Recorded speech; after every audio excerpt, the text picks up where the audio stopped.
안녕하세요.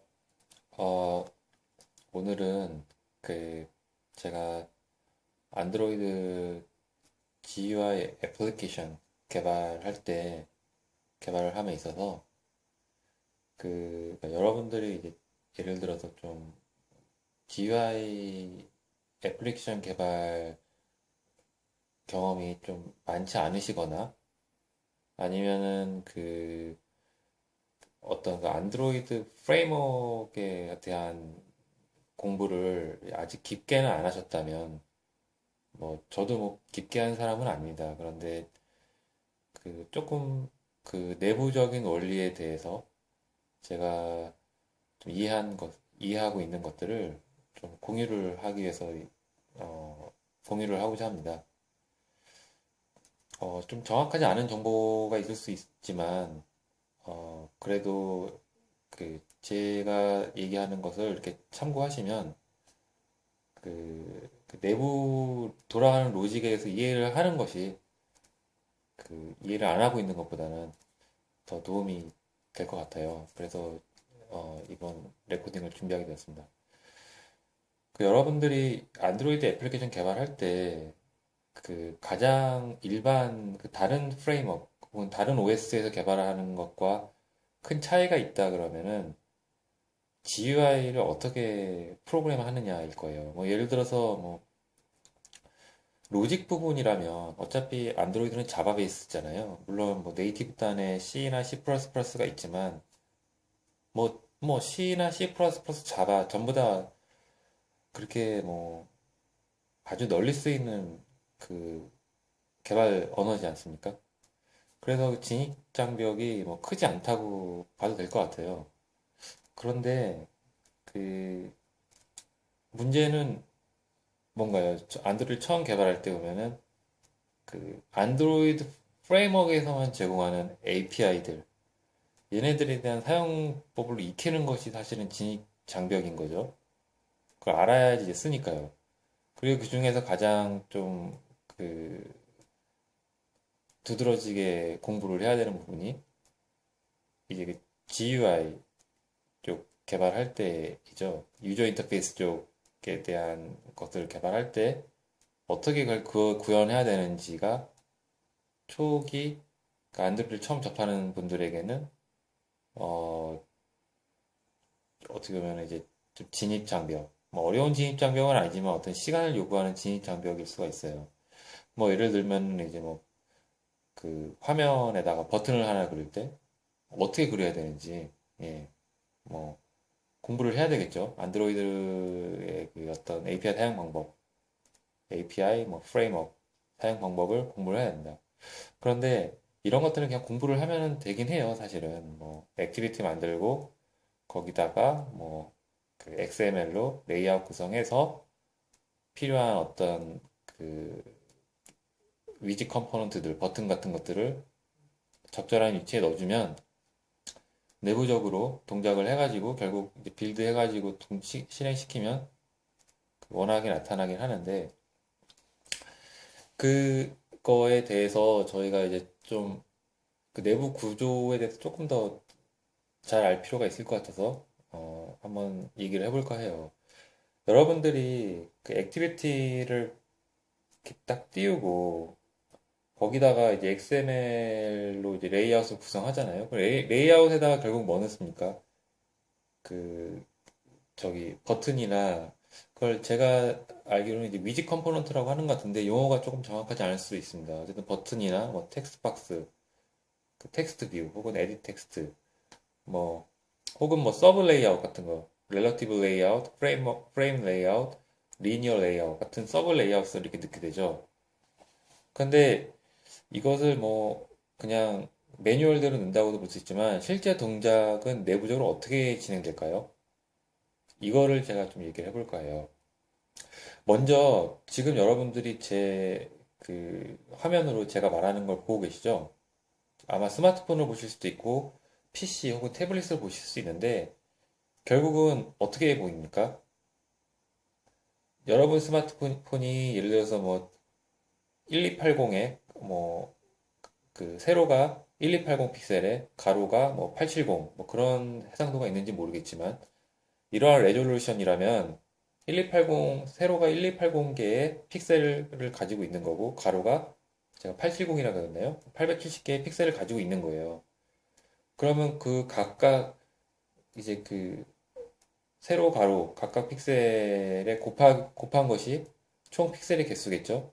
그리고 그 각 픽셀의 값에 그 RGB 값이 찍히는 겁니다. RGB 값이 어떻게 찍히나요?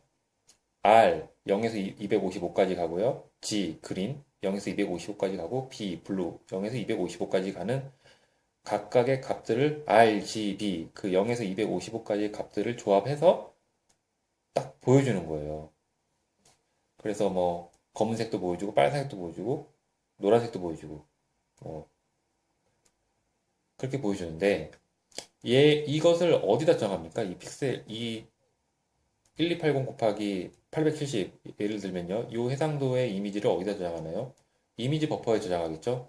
이미지 버퍼에 저장하면은 저 밑에 단에서는 실시간으로 그 버퍼에 저장된 이미지들을 화면에 계속 쏴주는 겁니다. 컴퓨터가 빠르니까 이렇게 즉각적으로 이렇게 제가 이렇게 움직여도 이 버퍼가 갱신될 때마다 바로바로 이렇게 보여주는 거죠. 그러나 내부적으로는 그 버퍼에 실시간 이미지를 계산해서 이미지를 그려 넣어주는 거예요. 지금 이렇게 제가 손을 이렇게 딱 들면 지금 새로운 이미지를 그 이미지 버퍼에 그려주고 그 이미지 버퍼에 그려진 것들을 이 화면에다가 쏴주는 겁니다. 이렇게 화면에 쏴주는 거는 요 스크린에 해당하는 그 디바이스 드라이버 단에서의 그 이미지를 넣어주는 어떤 그 인터페이스가 있겠죠. 거기다 넣어주는 거예요. 그러면 이제 요 뭐 LCD나 OLED 이 스크린 창에 이렇게 딱 나타나는 건데 그 문제는 매번 저희가 그렇게 비트맵 이미지를 그 이미지 버에 들어가는 게 비트맵 이미지죠. 그걸 그려주면 되게 할 일이 많잖아요. 예를 들어서 뭐 아까 처음에 말씀드린 것처럼 액티비티를 하나 만들었는데 거기 안에 버튼을 넣었어요. 자, 그럼 화면 안에 버튼이 하나 딱 들어가는 거죠. 그럼 그 버튼을 저희가 픽셀 하나하나 그려서 만들어주면 물론 유니크한 버튼을 만들 수 있을지는 몰라요. 기존 안드로이드에서 제공하는 그 버튼의 스타일과는 다른 버튼을 만들 수는 있겠지만 그 문제는 뭐예요? 작업이 많이 들어가는 거죠. 예. 그리고 저희가 그 버튼을 눌렀을 때 어떤 동작을 해야 되는데 그러면은 그 버튼을 누르는 것도 실시간으로 어느 포지션에 터치가 됐는지를 찾아야 돼서 그 터치된 부분이 버튼에 해당하는 위치인지 아니면 버튼 외에 그 바깥 배경 부분인지 다 계산을 해야 되는 거예요. 그렇죠. 그러니까 상당히 복잡한 문제들이 있다고요. 그래서 GUI 컴포넌트들이라는 것들을 안드로이드 프레임워크에서 제공해 주는 겁니다. 그러면 그런 컴포넌트들이 뭐가 있어요? 우리가 알고 있는 게 버튼, 안드로이드 제공하는 게 버튼이 있죠. 그리고 그 텍스트 뷰, 그리고 에디 텍스트죠. 그리고 저기 하여튼 여러 가지가 있습니다. 뭐 그 여러 가지들이 있어요. 그런데 그 얘네들만 그 GUI 컴포넌트들이냐? 그 어떤 뭐 그냥 주관적인 기준에 의해서는 그렇게 정할 수도 있겠지만 그 뭐 저희가 쓰고 있는 리니어 레이아웃, 렐러티브 레이아웃, 프레임 레이아웃 이런 것들도 다 그냥 GUI 컴포넌트라고 볼 수도 있어요. 예, 아마 그렇게 정의가 되는지도 모르고요. 왜냐하면 얘들이 다 뷰거든요. 뷰 클래스를 상속받고 있어요. 뷰 클래스는 안드로이드 오브젝트 클래스의 바로 밑에 있는 거의 최상위 클래스입니다. 근데 뷰 클래스가 하는 일이 뭔가요? 뷰 클래스는 가장 중요하게 하는 일은 그려주는 거예요. 아까 이미지 버퍼에다가 쏴준다 했잖아요. 뷰 클래스가 온드로우라는 그 함수를 가지고 있습니다. 이 온드로우 함수를 저희가 상속받아서 오버라이트 하게 되면은 정확하게는 이제 저기 오버로딩이죠. 오버로딩 하게 되면은 그 저희가 이제 오버로딩한 내용이 이 화면에 이미지 버퍼에 들어가서 보여주는 겁니다. 그래서 버튼도 뷰를 상속받고요. 리니어 레이아웃도 뷰를 상속받고, 그 텍스트 뷰도 그렇고, 에디 텍스트도 그렇고, 모두 뷰를 상속받아요. 모든 GUI 컴포넌트들은 뷰를 상속받아요. 왜?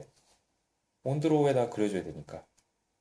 그런데 저희가 버튼 같은 것 경우도 온드로우를 저희가 직접 그려줄 수도 있지만, 보통은 안 그려주죠. 왜냐하면 디폴트로 그냥 세팅되어 있는 그 로직을 따라가기 위해서 보통은 재정의를 안 하는 경우가 많습니다. 물론 뭐 좀 정교한 프로그램 만들 때는 그 가끔 그 재정의해서 그러니까 오버로딩 해가지고 그것을 이제 그 쓰기도 하지만 보통은 그냥 쓰는 거죠. 그리고 필요한 것들만 오버로딩을 하게 됩니다.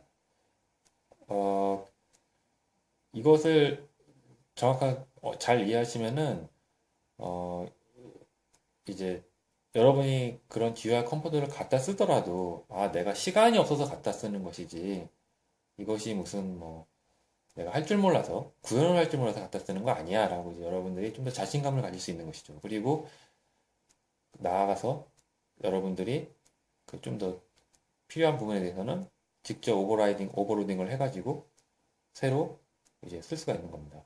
예를 들어서 저기 그 모든 그 GUI 그 예를 들어서 그 리니어 레이아웃 같은 경우에는 애드뷰라는 것이 있어요. 그 걔가 제가 어디서부터 오버로딩 되는 함수인지는 제가 좀 정확하게는 모르겠는데요. 그 리니어 레이아웃에 그 애드뷰 하면은 그게 뭐예요? 뷰를 넣는다는 거예요. 그러니까 이제 리니어 레이아웃에 뷰를 넣는다는 것은 리니어 레이아웃에 리니어 레이아웃도 넣을 수 있고 버튼도 넣을 수 있고 에디 텍스트도 넣을 수 있고 모든 뷰를 상속받는 클래스를 넣을 수가 있습니다. 왜냐하면 그 애드 뷰의 파라미터는 뷰 클래스이기 때문에요. 그러면 넣으면 어떻게 돼요? 넣으면 그 뷰 클래스가 들어오잖아요. 그럼 그 뷰 클래스의 온드로우 함수가 그려주는 부분을 그 영역에 맞게끔 영역에 한해서는 걔를 그려주는 거예요. 그 애드 뷰 한 애를. 예. 쉽죠? 예. 이렇게 알면은 상당히 쉽습니다. 그래서 그 이런 것을 통해서 안드로이드 이제 그 GUI 화면을 그려주게 되고요. 그, 그 여러분들이 그 많은 애플리케이션 짤 때에는 보통 뷰 컴포넌트를 갖다가 이렇게 저희가 사용을 하기도 하지만 경우에 따라서는 진짜 그냥 음, 저기 뷰 클래스 하나 그냥 말 그대로 뷰 클래스 하나를 갖다가 저희가 받아가지고 거기에 온드로우 함수를 오버로딩 해가지고 그걸로만 해주는 프로그램들도 사실 많이 있습니다. 뭐 대표적인 것들이 메모장 같은 거 있잖아요.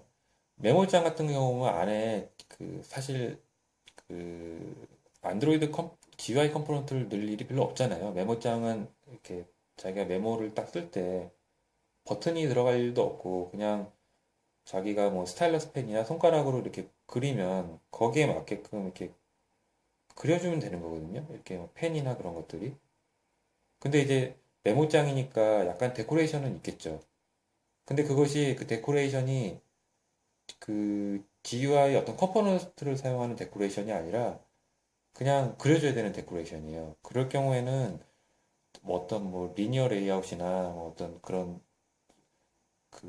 그 안드로이드 UI 프레임워크에서 제공하는 어떤 컴포넌트를 사용하는 컴포넌트 클래스를 사용하는 것이 아니라 보통은 그냥 뷰 클래스를 상속받아 가지고 거기에 온드로우 함수에다가 직접 그려줍니다. 어떻게 그려주나요? 온드로우 함수가 이제를 저희가 오버로딩 할 때 캠퍼스라는 클래스를 저희가 받아낼 수가 있죠.